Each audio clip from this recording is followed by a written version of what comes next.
Sayın Atatan YouTube kanalımızın izleyenleri, Türkmenistan gündemi haber bültenimize hoş geldiniz. Bültenimizdeki haber başlıkları: Türkmenistan heyeti Gürcistan ve Letonya'yı ziyaret edecek. Dünya Ticaret Örgütü Aşgabat'ı ziyaret edecek ve son haberimiz Avaza'da Uluslararası Dans ve Folklor Festivali yapılacak.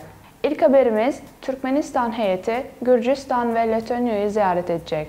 Türkmenistan heyeti Haziran ayında yurt dışına bir dizi ziyaret gerçekleştirecek. Bu konuda bilgiler Türkmenistan Bakanlar Kurulu toplantısında görüşüldü. Ticaretten sorumlu Bakanlar Kurulu Başkan Yardımcısı Batır Atayev, 5-6 Haziran tarihlerinde Gürcistan'ın başkenti Tiflis'te Hükümetler Arası Türkmenistan-Gürcistan Ekonomik İşbirliği Komisyonu'nun toplantısının yapılacağı hakkında bilgi verdi. Türkmenistan ile Gürcistan arasındaki önemli ortaklık alanları arasında enerji sektörü, yani gaz ve petrol arıtma endüstrisinin, Türkmen ürünlerinin tedariki ve ayrıca ulaşım koridorlarının geliştirilmesindeki işbirliği de dahil olmak üzere ulaşım ve iletişim sektörü de yer alıyor. Bunun yanı sıra ulaştırma sektöründe işbirliği konulu Türkmenistan-Letonya Çalışma Grubu toplantısının Letonya Cumhuriyeti'nde 12-16 Haziran tarihlerinde yapılması planlanıyor. Taraflar, Avrupa ile Orta Asya arasında sürdürülebilir bir ulaşım sisteminin geliştirilmesine yönelik beklentileri değerlendirecek.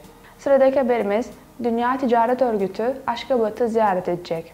Dünya Ticaret Örgütü heyeti 29-31 Mayıs 2023 tarihlerinde Aşgabat şehrini ziyaret edecek. Yaklaşan ziyaret konusu, Türkmenistan'ın Cenevre'deki Birleşmiş Milletler Ofisi Daimi Temsilcisi Büyükelçi Atayali Halcanov ile Dünya Ticaret Örgütü Katılım Dairesi Direktörü Maika Oshikawa arasında yapılan görüşmede ele alındı. Görüşmede Dünya Ticaret Örgütü'ne katılma süreci ve Türkmenistan'ın dış ticaret rejimine ilişkin memorandumun hazırlanması gözden geçirildi. 23 Şubat 2022 tarihinde Türkmenistan, Dünya Ticaret Örgütü'nü kuran Marrakeş Anlaşması'nın 12. maddesi uyarınca Dünya Ticaret Örgütü'ne katılan bir ülke statüsü kazandı. Dünya Ticaret Örgütü Genel Konseyi, örgüt üyeleriyle Türkmenistan arasında katılım şartları ile ilgili müzakereleri denetleyecek bir çalışma grubu kurdu.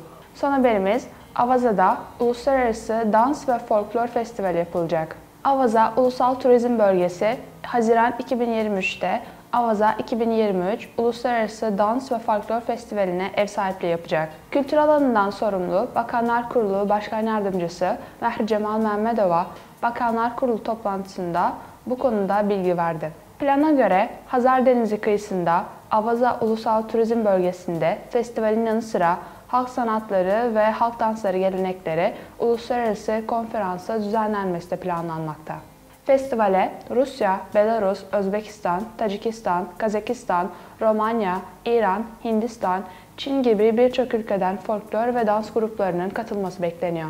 Sayın Atatan YouTube kanalımızın seyircileri, Türkmenistan ile ilgili Türkçe haberlerimizi atatanturkmenistan.com haber sitemizden takip edebilirsiniz. Teşekkürler.